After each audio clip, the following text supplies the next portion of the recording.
All right, Joel Graves here. We're here with one of the Seaholm players who played in one of our tournaments before, but has since graduated. I'm here with Mike. How are you doing, Mike? I am doing pretty good. How are you today? Good. So we have a game here with your former team, Seaholm versus Dakota. I'm excited. This is our first game. We weren't able to stream any of the games last week. This is our second week of our first tournament in the spring.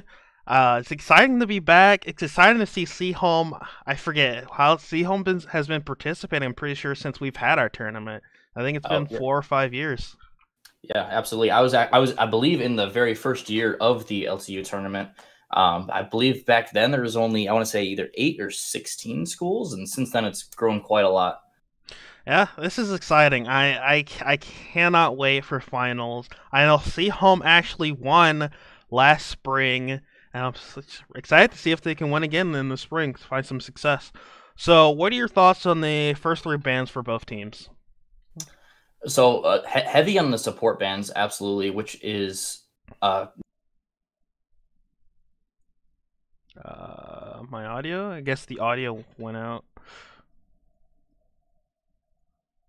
Hello?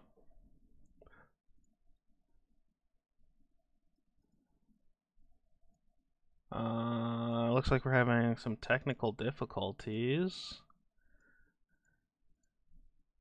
Hello? Can you hear me? Alright, give me 1 second while I fix some of the audio issues.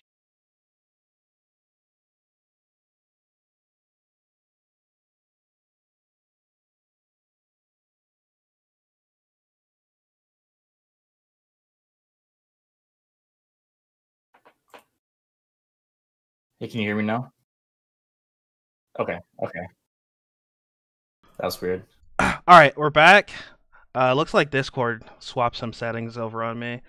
But, alright. So, last thing I said was, what are your thoughts on the first three bans for both teams? Yeah, so first three bands on the C home side, the three bands all on going into support champions, putting a lot of focus into the bot lane here, which is definitely going to play a big role with even an additional first pick into the Seraphine. I'm not sure if that's a counter pick, if they're trying to force the support onto a really awkward pick, something he's not as familiar with. It's going to help get a really big advantage, especially with Young Kaiser here on the Udyr. I'm definitely going to think we're going to see a lot of camping of the bot lane, trying to get them as far ahead as possible with that advantage. Yeah, As so, far as do yeah, you go think this ahead. Tristana mid or ADC? Oh, I think that with the Malzahar lock in, I would be surprised if they take that mid lane. Malzahar should be able to punish that pretty easily. But what we'll see. It is a relatively safe pick, which is going to make it very hard for an Udyr gank. So going in that shorter mid lane with Tristana's W rocket jump, that should help her out a lot here. But yeah, Yeah. we'll have to see. They definitely have the flexibility of holding it for last pick, as they still don't have a mid lane locked in either, Oh potentially. yeah, Dakota's team is looking pretty frontline heavy. Their team actually looks quite scary, but I think the Seraphine is actually a very good pick. Seraphine has some, I wouldn't say amazing peel, but I don't see, besides the Tristana and maybe a Fed Viego in the late game, they don't have any like burst damage. I feel like Mm-hmm. with a Seraphine, you just have to kill someone. A extended team fight is not what you want, and especially with the Tarek on the other team, it's gonna be very interesting to see how this goes late game. Yeah, absolutely, definitely. And I'd love to see a really high damage pick here, just like you were saying. If this is going to be a mid lane, or okay, that can This be Swain mid, Swain or mid. no, it's Tristana mid, Swain Tarek bot. Okay, all right. So Swain Tarek bot lane is going to have a lot of CC. That could definitely be. They have a huge amount of CC coming in on the red side here. Uh, We'll just see what's going to happen. Like you said, they have a lot of peel, a lot of front line, so it's going to be hard for these champions like Udyr to be getting on the back line. But with the volley bear, they definitely have a lot of dive potential. Vayne is going to be melting through the Taric and the Ornn. I think a lot of this is going to come down to if Malzahar can get a nice pick onto the Tristana or the Viego, and then if the Taric has really clutch ultimates that can keep their team alive, this is going to be a close game just from these picks alone. Yeah, I also think it's kind of like an imposing team comp. I think I'm favoring Dakota's team with the Ornn front line, the Tarek front line, very tanky. I think their team scales incredibly well for that. But it's just like you have Seaholm with a very engaged team comp with the Udyr, the Volibear, champions that just kind of run you down, as well as with the Seraphine, gives movement speed, healing. It looks like they're really going to wanting to start fights. They're going to want to get picks and force something, as opposed to Dakota. They're going to be looking for disengages or looking to turn and try to bait something out with Tarek ult or something like that. Yeah, no, absolutely. The Seaholm has a very snowbally composition here. They do not want to let that Ornn scale and they start getting upgrades for their items. They don't want to let the Tristana get to full build because she can be a menace and she can just melt those tanky champions with her E and those. I'm assuming she'll take Hail Blades or either PTA. Either way, she's gonna be doing a lot of damage to their front line. Yeah, a front to back fight is not what they want. So while we wait for the additional 2 minutes, real quick, for maybe about a minute or so, then we'll go to a quick break. I wanted to talk about you. So you graduated, and how does it feel to look back and see Seaholm still competing and still have the team together? I'm amazed to see that they're still going. There was a lot. It was very nervous for me leaving after my senior year because it felt like a lot of our old teammates had graduated at the time. I believe it was only really Chaz that was going to be able to keep that tradition going, and it looks like he did a really great job going forward. He found some younger recruits that were able to again branch together a new team for this year as well as previous years. So I'm really proud of the guys, and I'm really proud of the faculty of Seaholm keeping this going, making sure they're getting a lot of the word out. Always getting those new freshmen in that haven't quite heard about the team, didn't know it was even a thing. So it's amazing to see that this is still going and keeping the tradition alive. Yep. All right. So we're going to go ahead and go for a quick break. We'll be back in a minute after the spectator delay is over, and we'll see you then. Sounds good. Just like the street lights lit this town, like a fire in a blaze, gotta burn it down. Can't be afraid to leave this out. We got this far, don't know how. I see danger in your eyes. They know we'll burn down the night. Coming just like the sunrise. You know that we're gonna let it out. Tonight, we're gonna let it out, babe. Tonight, we're gonna let it out. Just like the sunrise, we're gonna let it out.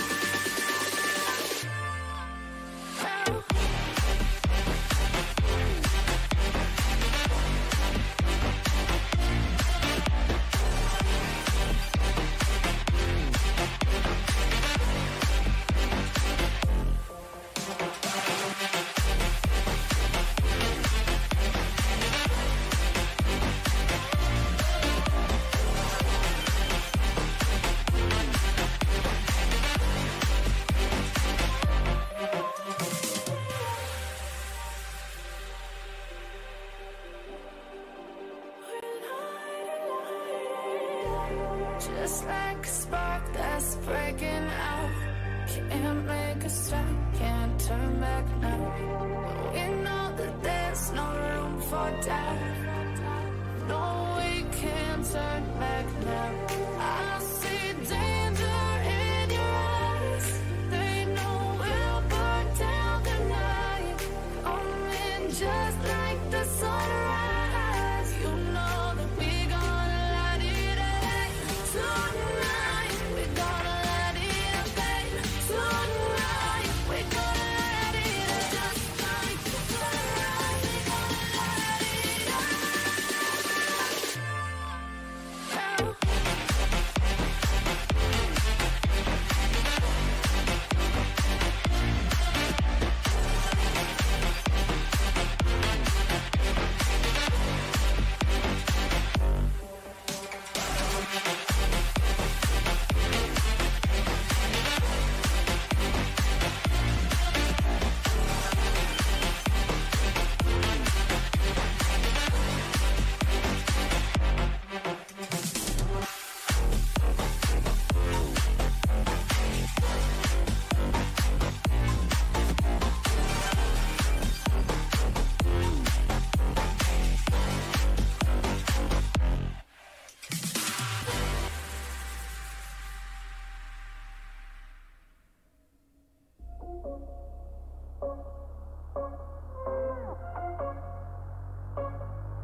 30 seconds until minions spawn.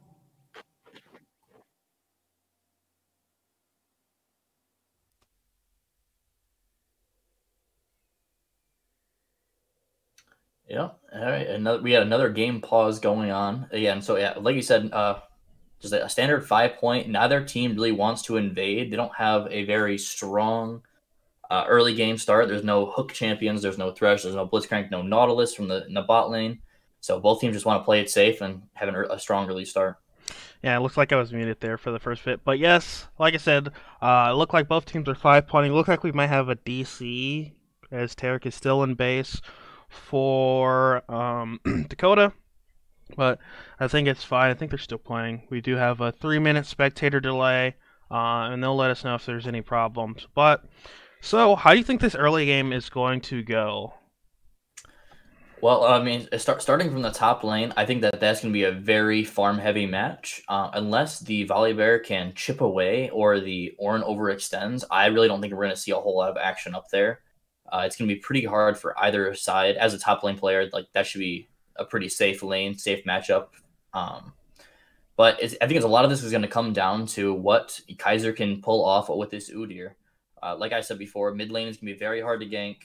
I think we're going to see a lot of focus into this bot lane play.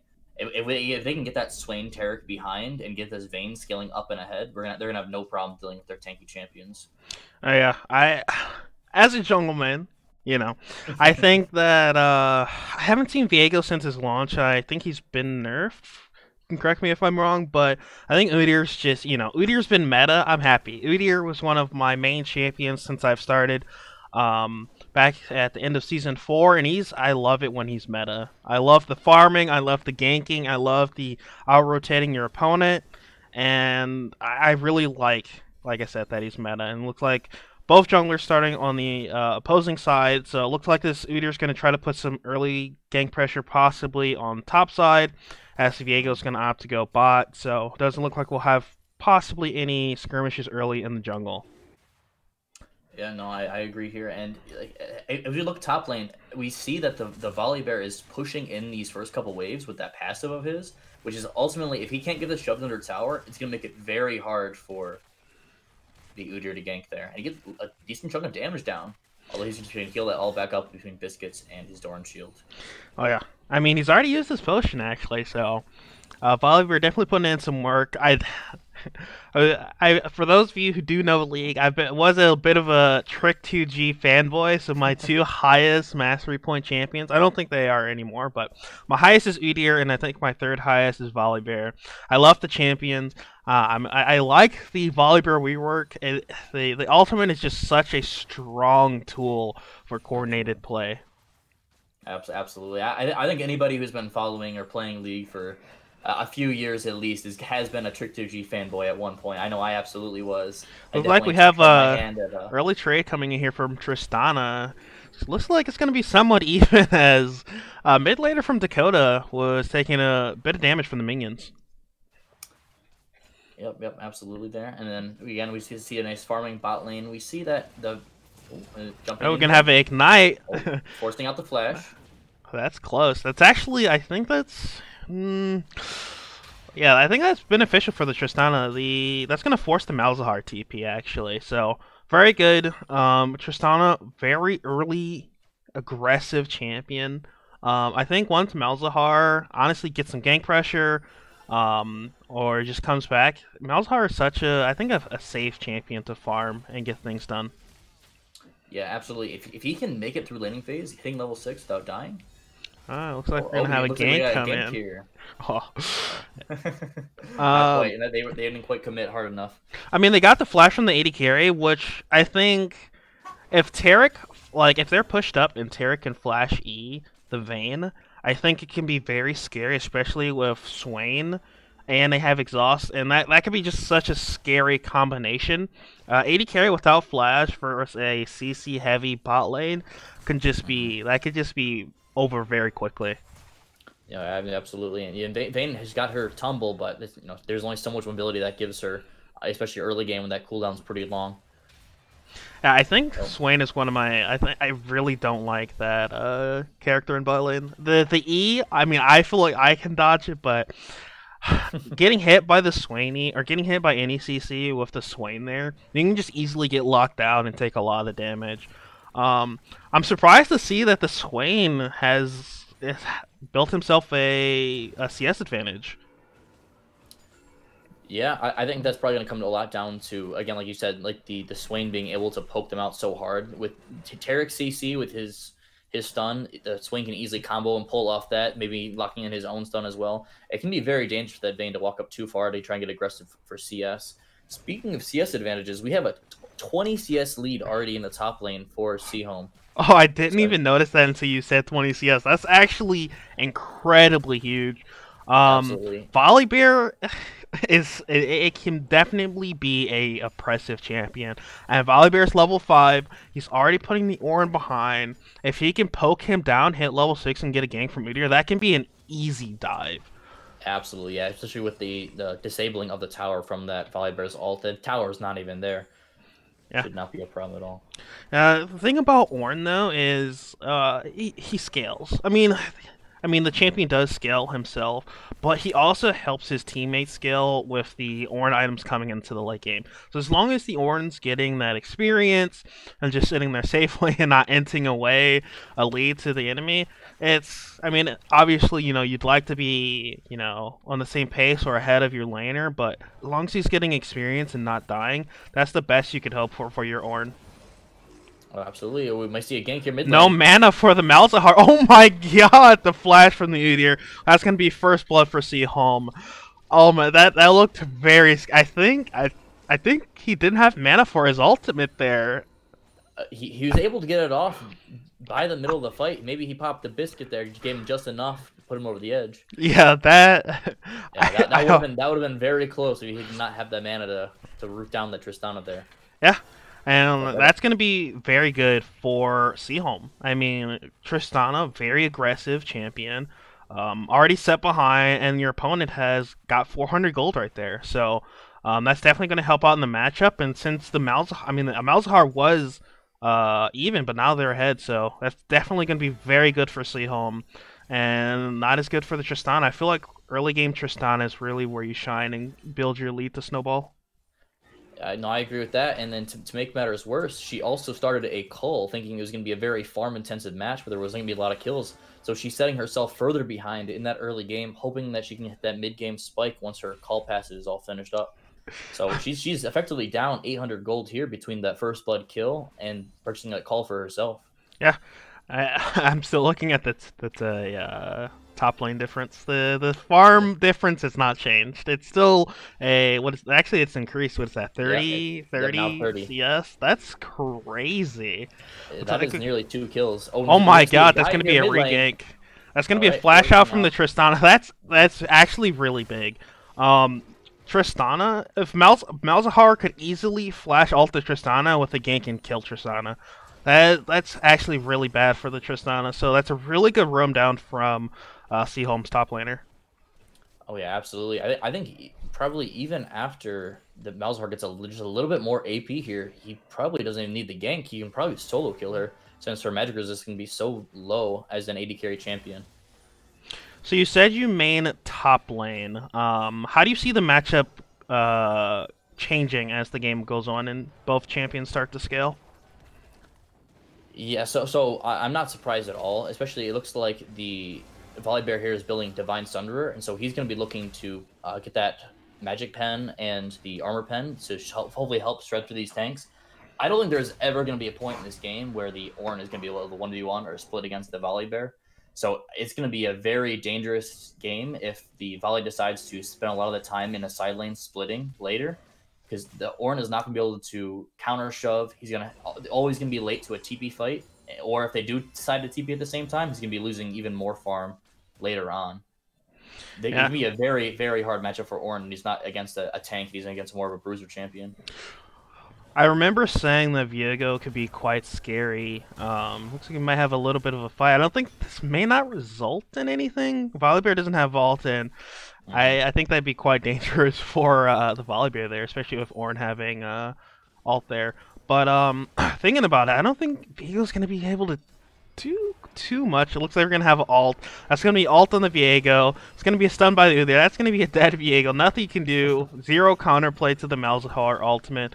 Yeah. CC locked up super hard, almost perfectly chaining that CC between the Malzahar ult and the Udyr stun. Yeah, that actually was what I was just about to talk about. Thinking about Viego, I mean, he has a lot of vamp and a lot of ways to live, but you're a melee champion. You have to get in there to do really anything. And going into a Malzahar, Seraphine, Udyr, and Volibear sounds incredibly scary. I don't think he's going to be able to do much unless he starts to get ahead and snowball. Absolutely. And speaking of that, the vamp potential that he has to stay alive, they're playing against a Swain Taric bot lane. I am surprised. Having a dive come out here. It looks like this Ornn's going to have nothing to do. Immuning the tower. Flash comes out. Where's the flash from the Ornn? That's going to be a kill over to the top lane, and Viego's going to go there and pick that kill up. As we have another play into the bot lane. Swain going in. Seraphine ult going in. Beautiful disengage. That's what Seraphine's known for. Might still kill. Flashing in. Gonna get the root off. Here comes the Taric ultimate. That's gonna be a flash over to the Vayne. Seraphine just living. That's gonna be a dead Swain there, and that was not the play for Dakota. They're looking for more. Malzahar's here with the move speed from the teleport. Flashes out, and that is a great play from Seaholm. Wow, yeah, that was very cleanly executed there. Make sure we got the early condemn, try and force them back, make sure they could not engage too deeply, and then the Taric ult was not able to do quite enough there, as they didn't have any kind of real dive potential without their jungler around. Tristana going in. I don't think this is going to result in much. Usually when Tristana jumps on you, you lose more than half your HP. That's just showing how far behind the Tristana is. Yeah, no, absolutely. And with her jump down, if she gets too aggressive with that, and Malzahar can just press R, and then with an Udyr in the flanks, that is going to be a very dead Tristana very quickly. Yeah, I totally think so. She has to be very careful of that timing on that. Yeah, going back to the bot play, I think it was almost. I think that's just the thing with Seraphine. You know, like living with 1 HP, healing and shielding yourself, giving yourself movement speed. I think Seraphine's a very annoying champion to deal with.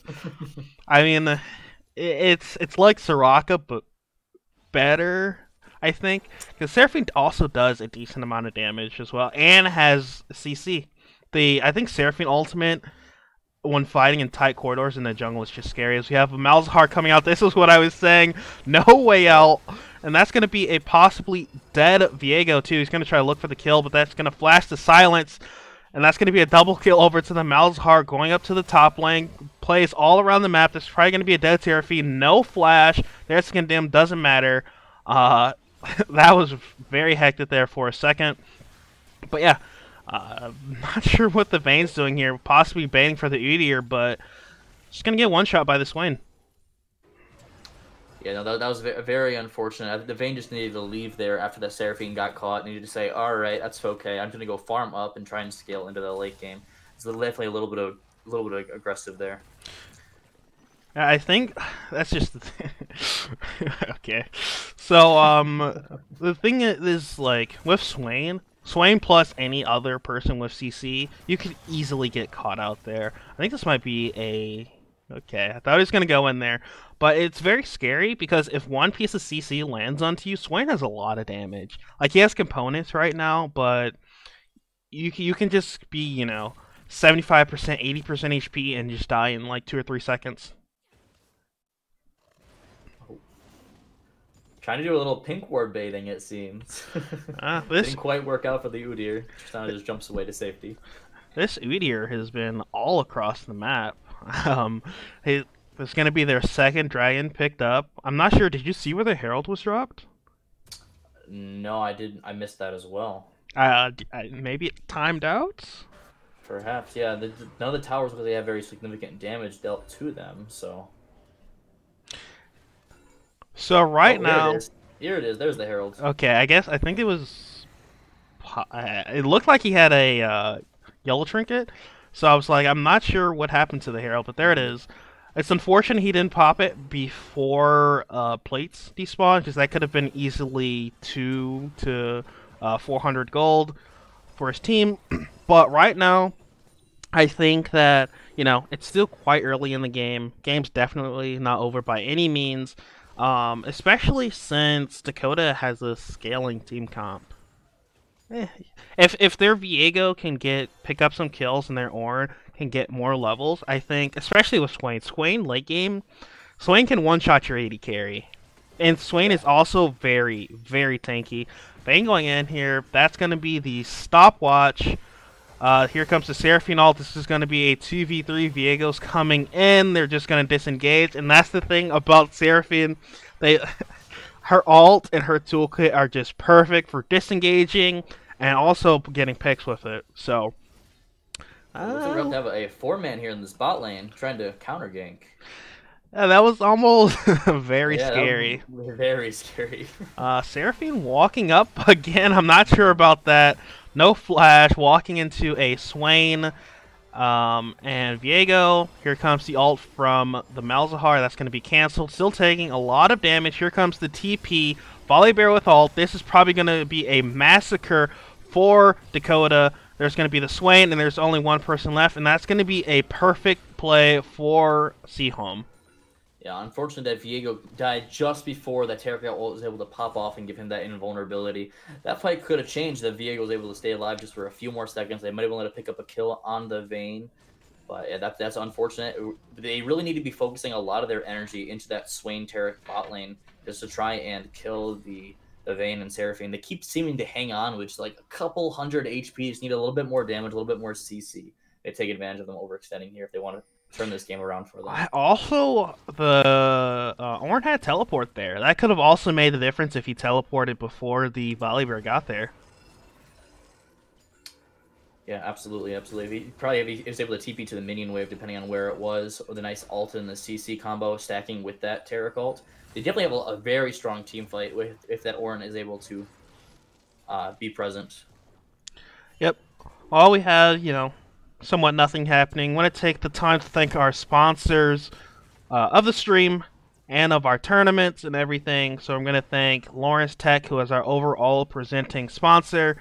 They help us do some amazing things here at CHAMPS as we have a easy time over onto the Ornn. I mean, there was really nothing the Ornn could have done there. Just point and click. Oh, Viego's going to try to pick up something here. Silence, but that's going to be nothing with the exhaust.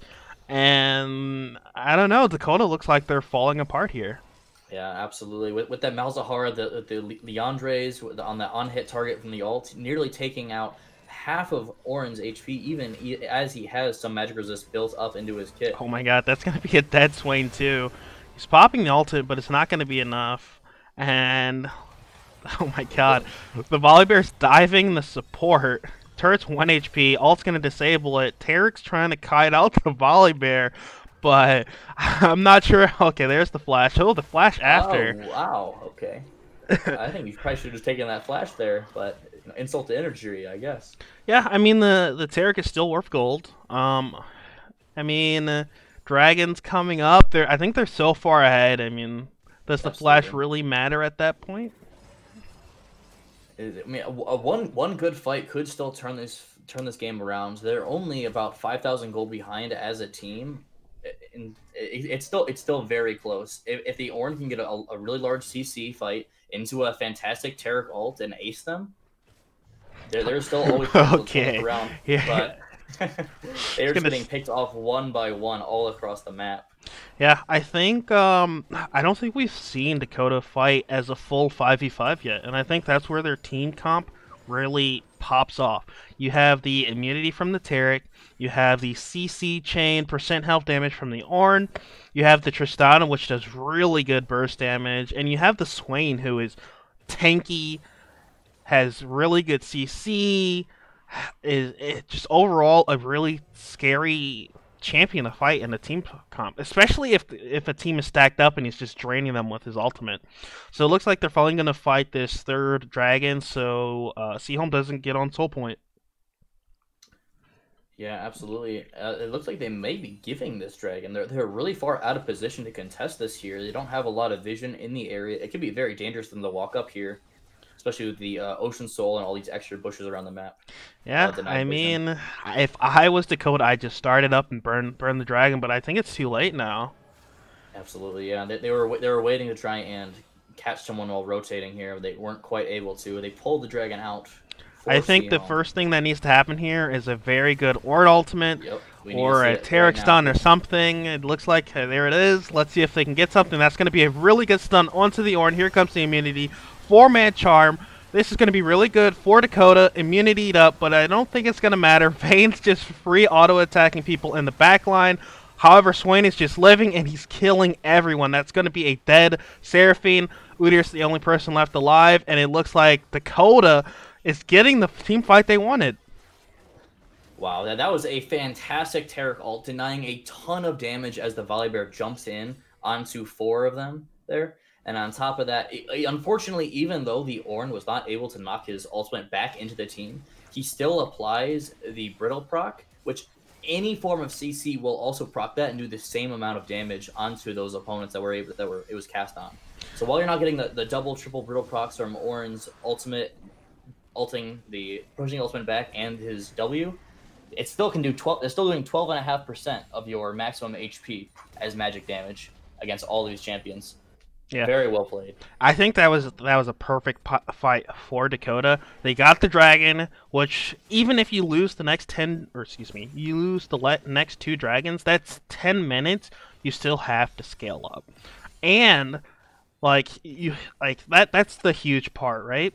It gives you time because Soul, once the team gets Soul, games in very quickly, especially with a Ocean Soul and a team comp like Seaholm. They're going to be unkillable with the Seraphine. So that was very good of them to get that dragon, pick up some kills. Swain has 4 kills now. He's at 2 items. I think honestly, the Zonias is just such a huge item for Swain.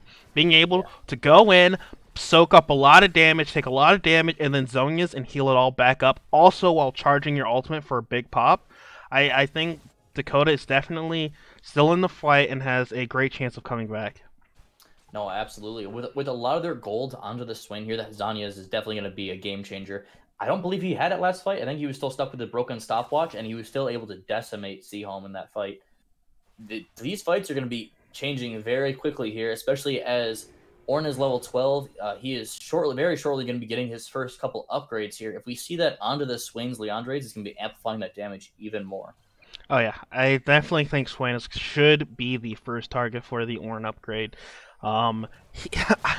We can't do it like the LCS, but I definitely guarantee he was the top damage on his team that last fight. Absolutely disgusting damage. Absolutely, yeah. The best thing that Seaholm can try and do here is they need to either try and get a pick with the Malzahar Udyr combo, or they need to try and find a way to bait out the Terror Cult and then kite back and delay the fight. Because if they're full initiating into a team that is fully invulnerable from that Terror Cult, the fight is not going to be pretty, especially as they start to scale up more and more as the game goes on. Yep, looks like we might be getting a pick here onto the chat. I'm not sure what the Tristana is doing here. Even if it was just the Malzahar, that's not a fight you want to take. Malzahar does disgusting damage, and being 5-1 before that kill, that's not what you want to do there. So you did see the Tristana have the QSS, but it didn't matter. Udyr was just there to reapply the CC. Yeah, and absolutely. And the QSS, it only will allow you to move. It does not stop the Malzahar's channel from going down. And so all that damage is still going to be coming through on the Malzahar's end. Yep, if and you can't get out of the range. That's going to be a Baron for Seaholm. 23 minutes in. It looks like we're at a 7k gold difference. And usually once teams get Barons, the gold difference only gets bigger. Absolutely here. And so I think that Seaholm is not going to want to try and force a full 5v5 fight, even with the Baron buff. I think what they should ultimately try and do is try and send either the Malzahar or Volibear into one of these side lanes and try and force away 1 or 2 members to come and match them, and then have the rest of their team pushing down mid lane or the opposite side solo lane. I think that if Volibear goes in one lane, he can honestly 2v1. Honestly, I think with his items and lifesteal and shielding. I think he could draw 2 people away, and even if he trades 1 for 1, you're killing 1 person. You're drawing away 2 people while your team does things elsewhere. That is effectively how you use the Baron. I see a lot of teams get Baron and then force a team fight. I mean, that's fine, but you always have the chance to lose your Baron buff there. Yeah, absolutely. And with such a strong, oh, we might have a pick here. I think this is very bad from the Viego. Oh my god, he's actually doing a lot of damage. I stand corrected. Look like we're going to have another fight breaking out here. Oh my god, the Swain's taking a lot of damage there. He's still healing up quite a bit. He's going to live, blow the flash and the ultimate. I think that was better for Seaholm, as they got the Swain cooldowns, both his summoners and his ultimate, including the Zonias there. And that's just going to probably be a free dragon, although it does look like Dakota wants to contest. Yeah, well, with a man down, it is still going to potentially be a 5 versus 4 in Dakota's favor here. They're trying a cheeky bush strat. Yeah.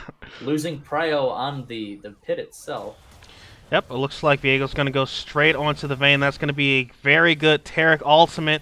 They're going to have to get on the back line here. That's going to be a dead Vayne. Maybe. Nope, Seraphine's keeping up everyone.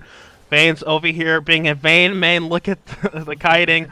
But yeah, that's not what you wanted. The Ornn was not there yet again. He had TP, he was top lane, but he yet again did not participate in the team fight.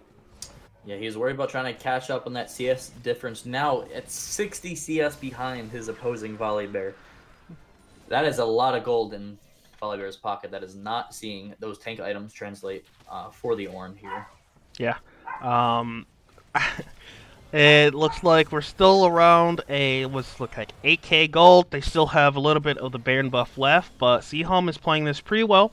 Obviously they've made a few mistakes this game, but I mean they're 20-9, 3 dragons picking up the Baron, pushing mid, and this is just how you do it. You have your team or someone pushing mid, and then you also apply pressure to other lanes. Gonna have an Ornn ult go here. This might be it's gonna be a dead Seraphine. This Seraphine has definitely been getting caught out a little bit, but I don't think Dakota's been able to capitalize on it much. That is actually going to be the Malzahar ult used too as well. He tried to ult the Viego just as he was picking up Seraphine's body with his passive, and that actually interrupted it, which I did not know about that interaction. But that is another cooldown, even as short as it is, already a third of the way through for the Malzahar. Yep. So what do you think Dakota can do here to come back? The Dakota needs to be grouped as 5 pretty much permanently. Send the Tristana off or the Swain off momentarily into a side lane to get those shoved out. They have to keep pressure on the side lanes, and they need to be all grouped up together. There's no other way they're going to win a fight. They have to make sure that the Swain is not going to be able to get picked out, and that the Taric is able to follow up with him, chaining the CC together, getting a fantastic Swain ult, Ornn ult, Taric ult combination, locking down Seaholm. If they keep allowing themselves to get picked out and they're just losing more and more gold advantages, and especially with Soul Point here for Seaholm, it's going to be a very hard game for them to come back. Yep, it's definitely going to be a hard game. They have double the kills, 8k gold difference, and their scalars aren't quite hitting the mark. Swain does have his Ornn upgraded Leandries, but I don't know. I think they still need another 10 minutes. Yeah, absolutely. And I'm really surprised that from Seaholm's side here, it doesn't look like we have any Executioners or Grievous Wounds aside from the Udyr's Thornmail, which is one of the huge points of survivability for that Swain. If he's able to get into the middle of a fight and just is vamping from all that extra damage he has, as well as the Viego, we talked about that earlier, how much sustain he has between his Mythic and Blade of the Rune King. Yep. Execution, even an Executioner's on the Swain would go a huge way in these fights. Yeah, I definitely agree. The Viego, the Swain vamp, it can be quite disgusting, and just an Executioners can help your odds so much.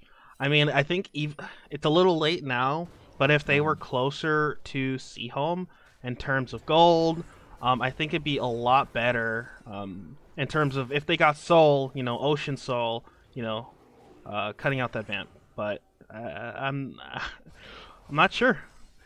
I think Yeah. it's still definitely winnable for Dakota. And that view could have gotten picked out there in the top lane if Seaholm had a little bit better vision in their top jungle. He was far overextended with the Malzahar E on him, taking that HP away down to a third. If the Malzahar just pressed R, I mean, he didn't know if he had teammates behind him. But that Viego would have been a dead man there. Yeah, I'm. It looks like this is gonna be a dead Tristana. Yeah, Gale forcing the wrong direction there as the Volibear ults in on top of her. That was unfortunate. yeah. I think the first thing you do in that situation is ult the Volibear away. I think that's the first thing you do. Because once a Volibear is on top of you, you're kind of just gonna die. Yeah, absolutely. And after I believe, we're having a fight break out here. Yep, looks like they're gonna try to engage on the Udyr, but he's just gonna run away. And With the Volibear TP coming in from behind as well, he's gonna have a huge flank. Now he does not have ultimate. The Taric ult comes down. Swain getting a kill there. There's the Taric ultimate. As long as they kite this out and Swain's allowed to live, this could be very scary for Seaholm. But he's gonna get stunned up. There's the Zonias. This does not look good. That's gonna be a kill over onto the Swain. That's going to be a kill. Looks like Dakota's still winning this team fight. Vayne's back in the back. I don't think it's going to be enough, though. Viego's still alive. He's going in. Stun. Going to miss the Q. Stun's going to miss as well. Steal life-stealing Taric and Viego. What a disgusting combo. And that was, again, very, very good for Dakota. That is a team fight they needed. They prevented the Baron, and they prevented the Volibear from continue to push in their base. Yeah, absolutely. And we actually saw one of their big weaknesses from the side of Dakota in that fight. That even with the Volibear and Udyr, they were not able to peel away those champions off the Swain. With just having the Taric stuns or the Ornn knockups, it doesn't do much as far as actually allowing the Swain to move and get away. They don't have a Thresh Flay, or in this case, they didn't have the Tristana ultimate to push those champions back. So even though they were getting stunned momentarily, they were still able to sit right on top of that Swain and take them out in these fights. Yeah. Which can be very dangerous when the Swain does not have ultimate available. I think, despite there still being a 7k goal difference, this is still very losable for Seaholm. Absolutely. These fights have been extremely close. And a as little bit better positioning with the Vayne in that fight, and that probably would have gone very differently. Seaholm got split up really hard towards the start of the fight when that Taric ult went down. And it may be a 7k gold difference, but you're not counting in the gold you get from the upgraded Ornn items. Have another fight breaking out here. That's going to be a dead Taric before he gets his ult off. Volibear in the back line. He's taking a lot of damage. He's going to get popped here. Tristana getting run down by the Udyr, jumping away, ulting that away. I think they're playing this fight beautifully. Swain zoning away their entire team. And that is actually, that's worth a support for a fed Volibear top. Yeah, absolutely. Again, we saw the exact same thing. The Seaholm got split up again by, in this case, it was the Swain ultimate. It forced three of their members down into their jungle, while the other two were diving deep into their backline. These fights should be being played front to back, especially with the Vayne. I don't think we should be seeing the Volibear and Udyr diving in so deep, just trying to kill the Tristana, who's saving that W, who has the Taric peeling them back away. It's going to be the exhaust and the ultimate from the Seraphine. Viegos, he's getting there. I've seen some pretty scary Viegos. I've seen Viegos 1v5. I don't think it's quite possible with a Malzahar. I think all the other things on their team, it's not easy as well, but definitely very scary. It's you brought up a good point earlier. They have a Taric, they have a Swain, and they have a Viego. Where's the healing cut? Absolutely, yeah. We still have not seen a Morellonomicon coming through, or even an Oblivion Orb to start for the on the Malzahar in the mid lane. With all of his area of effect damage from his Q and his E, and then his Voidlings attacking, that would be applying it to nearly the whole team. His Qs are super free to land as well, since they have such a large area of effect. I'm surprised here, and it looks like he chooses to go for a demonic embrace again over a Morellonomicon there. I think I would have liked to see that over the Void Staff, as we don't have a ton of magic resist being built on any of their champions. Yeah, I think it's. I mean, Villain Void there, I think is okay, but even sitting on the Oblivion Orb, it would just be massive. Like getting any heal cut, like you guys are. I mean, they're making some positional errors, but the healing cut would just make team fights so much easier. We do see one picked up for the Seraphine here, who does have a lot of area effect herself, but if she's getting is in danger of getting caught out. She's such a squishy champion, having to play these front lines to try and get some CC down. Yeah, and again, we're back at the Baron Pit. I back for another fight, and I honestly think this is even. Like you have what 3 Orin items out? Looks like, yeah, and and the right people have the right amount of kills in gold. A 8 and 4 Viego and a well farmed and 6 kill Swain. That's scary. That's definitely scary. Absolutely. We do have supers being pushed down the mid and bot lane right now, which means that Tristana has to be off to the side a little bit outside of this fight to try and make sure those are clear, not being pushed into the base.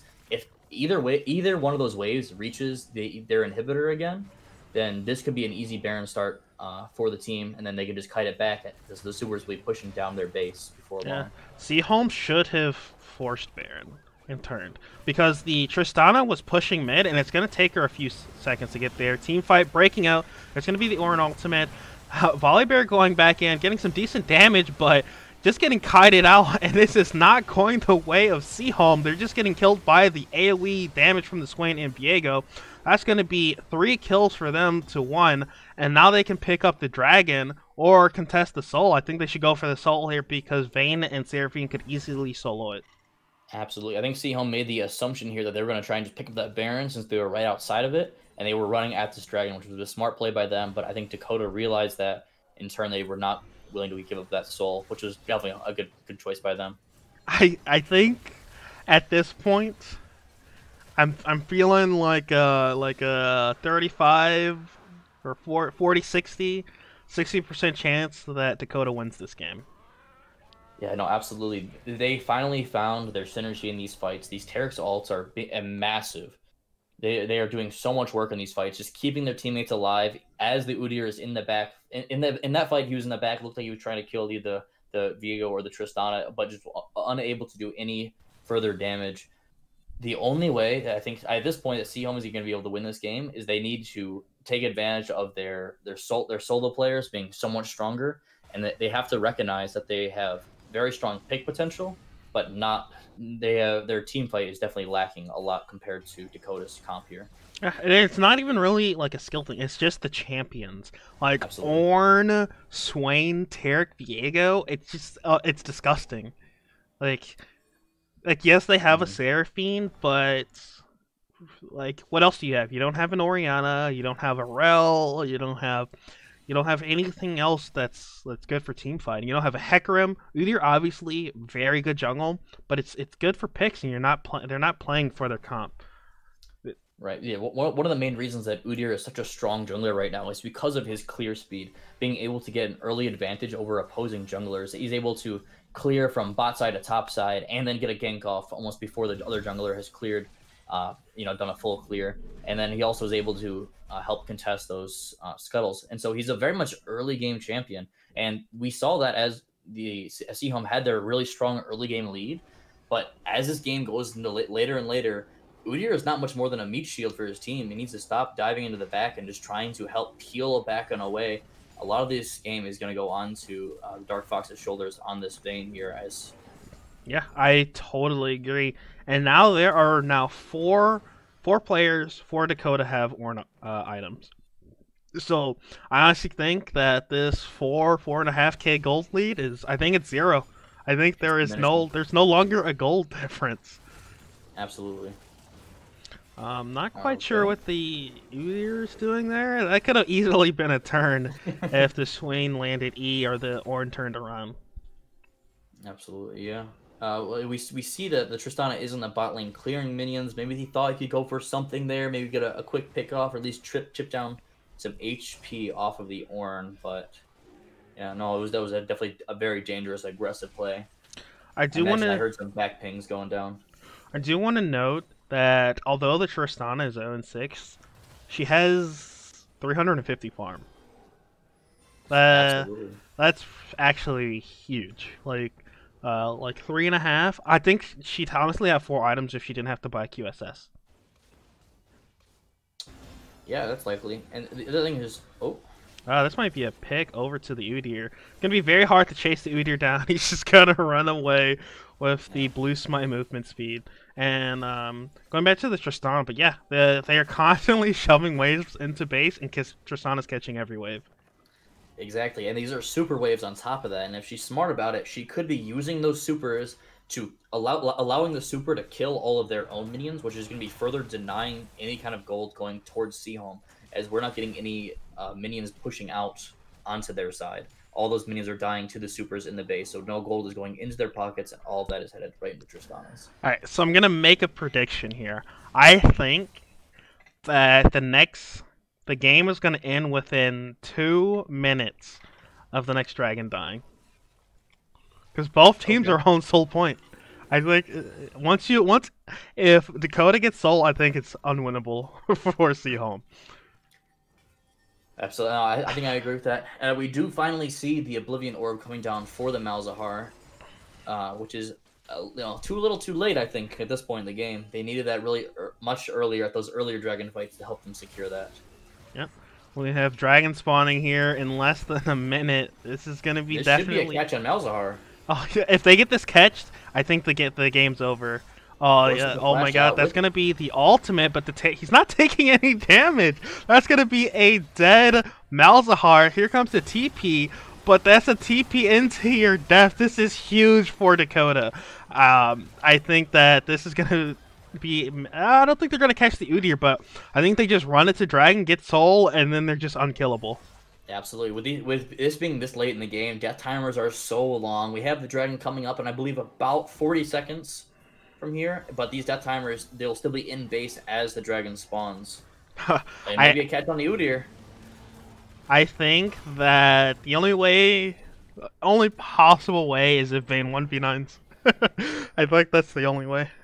And even then, there's so many things that can just kill her.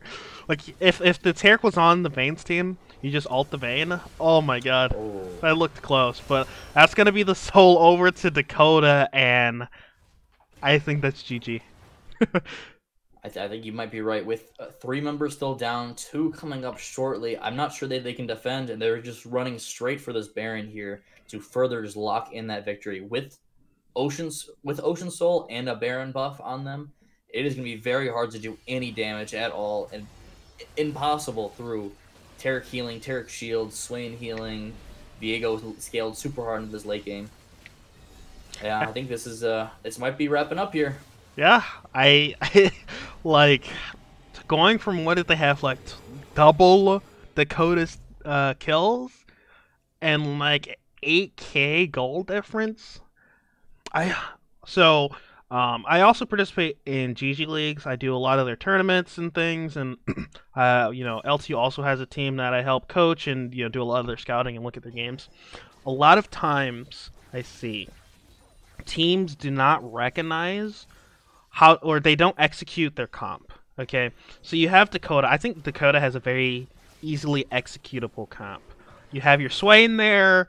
You have your, oh look, they're engaging. Oh, I'm gonna press Taric ult.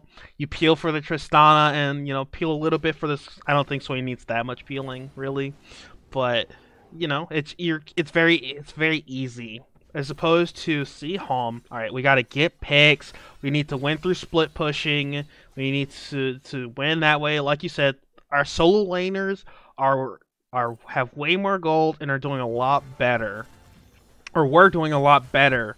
When there was that big difference. But now, I don't think even if they went to solo and split pushing, it's impossible.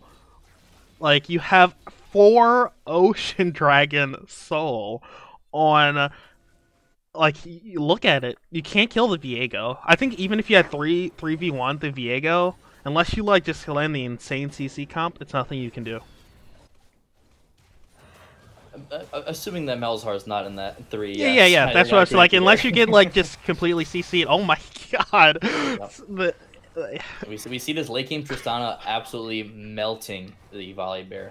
There is not much. It does not matter that she's 2 and 6 if she's full build. Yes, exactly. You can forget about KDA once all the items are equal. You know your score only matters. Your score line only matters so much. I think I should definitely give props to Dakota. They definitely pulled back. This game, I'd say it almost looked a little bit unwinnable, or it was going to be a very hard game, but, okay, I'm not sure what the Udir's doing here, but, Seaholm was playing, really well in the early and mid game, and they had all the towers, they had all the gold, they were 2 dragons up, even, they had 3 dragons at one point, but they didn't execute their comp, and, Dakota scaled, and here we are. Absolutely, and Dakota is playing this very safe. They are attacking all 3 lanes at once, using that Baron buff to chip away a few exterior towers, a couple interior towers. I think they could have been much more aggressive with that Baron buff and just forced it down a lane. Yeah, Baron buff with Ocean Soul. Well, I don't. Volibear can't kill this. This is Ocean Soul Swain. I think once he pops ultimate, yeah, like look at this. Yeah, just turning onto the Seraphine. Okay, maybe he can die. Okay, getting a little close there. Well, now that the Seraphine's dead, they don't have the grievous wounds available to them. Yeah. Yeah. That was almost close. Yep. Not sure what the Udir's doing. Maybe he can kill. Okay. The Malzahar got off the E there, but I don't know. They may be killing them there, but they're pushing the top lane, and that's. You see a flash ultimate come down from the Malzahar, able to pop the was that Guardian Angel? Yeah, I mean it's still gonna die, but I mean look, they have inhib top. They're gonna get looks like they're gonna get mid turret here possibly. Yep, and then they have no inhib towers, 1 inhib, and it's only a matter of time I think before Dakota closes out the game. I'm not sure that Udyr wins this 1v1 against the Orin either. He is full tank. He does not have a lot of solo damage, although we do see the Malzahar come around the corner there to help him out as well. I was gonna say I'm not sure the Vayne does anything here either. I think if the Orin had landed a little bit better CC and abilities, it could have been different. But I mean, Vayne is definitely I think quite scary this season with the Kraken Slayer. And other items, especially, with her percent damage with her passive and blade. But, yeah. So, in the off chance that Seaholm could possibly win this game, what would they have to do? I think they have to get Elder. They have to get Elder and instantly in. That's my thing. What do you think? Elder is certainly going to be definitely going to be a win condition for them. Aside from that, I'm not sure how they get Elder in this situation. They have to find a way of maybe getting a pick like this, although the Tristana will just jump away. Udyr did not have any support with him there. Yeah, they have to either look for a pick, find somebody rotating from one of these splitting lanes, although now Seaholm has the supers pushing in towards them in this top lane. While this dragon is coming up, that is going to be very dangerous as it is on the. I mean, they're getting the soul dragon right now. Yeah, they were definitely. Dakota was out of position with the rotation here. We have Swain. Oh, they got it. They have it. Volibear is looking for a kill on the Swain while the rest of the team That's going to be a huge Seraphine ultimate. They're chasing them down. Looks like they're getting some damage, but it's just not enough. The Ocean Soul is completely making them tanky. That's going to be a kill over to the Tristana. There it is. That's going to be the GA pop. And it looks like they're going to pick up a kill here. They do have supers pushing in their base, but they got the Elder Dragon. But that was key in that fight there. That Swain was stuck off on the side, being locked down by the Volibear. He was not able to participate in the early Terror Call that had to be popped to save the rest of their team, and that was the only reason this fight was as close as it was. Now with the Tristana down, which is a lot of their solo target damage for 40 seconds. Exactly. Yep. And then we have as well with the Volibear dead. We're coming up on a Baron fight here. It looks like this could be very close. I We think do have ultimates coming back up off cooldown for both sides though. I think at this point in the game, the Tristana is way more valuable than the Volibear. So I think it's definitely and having Elder, I think Seaholm, if they play this right, if they get one pick here, you're gonna be dead for like a minute plus. And within that minute, you have to get something done. Although they have Ocean Soul, you do have a little bit of Grievous wounds that can help a little bit for the Ocean, but they do have that Vamp. So they have to play this perfectly in order to close out this game, and they're going to have to close it out quick. Yeah, absolutely. And the Elder buff does not last very long at all. And if they keep delaying this fight, it is going to very shortly run out for Seaholm.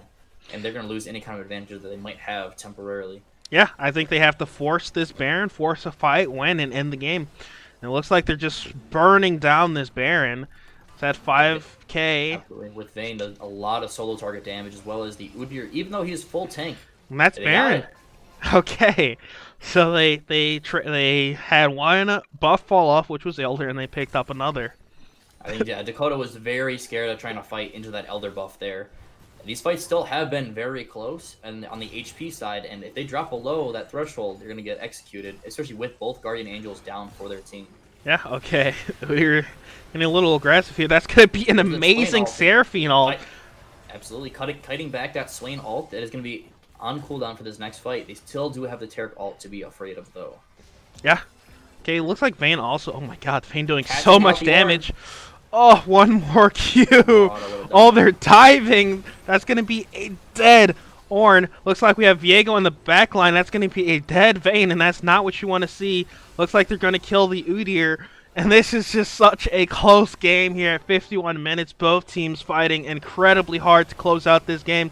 That's going to be a dead Volibear. They're looking for the Malzahar now. He's going to flash out. But oh my god. I think this has to be the time that Dakota ends the game. They have super minions in base, and they're trying to chase down the Seraphine. They have to end the game here. Yeah, no, I think you're absolutely right. I think there's a little bit of disconnect in that fight on Seaholm's end. You had the Vayne just popping down, focusing on the inhibitor, while you had a Volibear double diving their Nexus towers with the Udyr following him. If they just had that Vayne with them in that fight, I think things would have gone very differently. But instead, Vayne wanted to choose that safer route and just try and take out that inhib and slowly win the game versus force it out into a close of the game. Yeah, I think that is going to be game, but very good from both teams. What an exciting game for our first casted game of our Spring 2021 League of Legends series. And that's going to wrap it up for us today. We'll be back later. But yeah, what were your thoughts on this game as it's wrapped up now? Wow, that was a lot closer than I thought it was going to be. It was looking into that champion select. It was ultimately going to come down to decide which team could close out the game sooner. With that huge advantage into Seaholm, they were looking so strong in the early game, but they really had to press that advantage, try and finish out the game. But then instead, they allowed the other team to get scaled and scale up. And with that Ornn, you never want to let those kind of champions scale into the late game. Taric and Swain have a disgustingly strong team fight and combo together.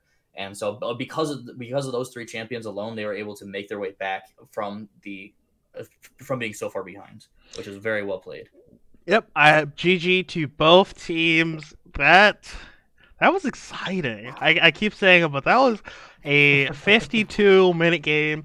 I honestly don't feel... I feel like unless it really coordinated play, you don't see games going 52 minutes anymore. It's usually like, 30, maybe 40 minutes, but that was definitely a close game, a fun game to watch. I'm sure both teams had a lot of fun. But before I wrap it up here, again, I want to thank our sponsors, Lawrence Tech and Hungry Howie's, and we'll catch you guys later this week. We should be casting GG Leagues for the year playoffs with LTU playing Davenport. That'll either be Wednesday or Thursday night. We're just trying to schedule that, as well as we're going to try to also get some more high school games for our League of Legends tournament. Probably Thursday or Friday if there's been some reschedules. But yeah, thanks again, and we'll see you guys next time.